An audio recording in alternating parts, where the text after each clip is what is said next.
It was very weak. So on Sunday itself, we had called one veterinary doctor, APO from Trishur.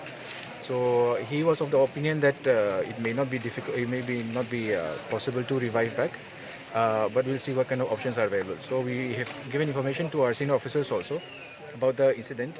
Then we were told to see, wait and watch and see how how the animal behaves and all. So then we came to today. So what we had planned was if we can drive the animal out using kumkis, we'll bring him to safe spot and we'll get him examined and all. Anyways, we have very little hope of reviving actually the animal because it has not been eating for so many days now. So yeah, what you see saw it before we could take the animal out. The animal had collapsed.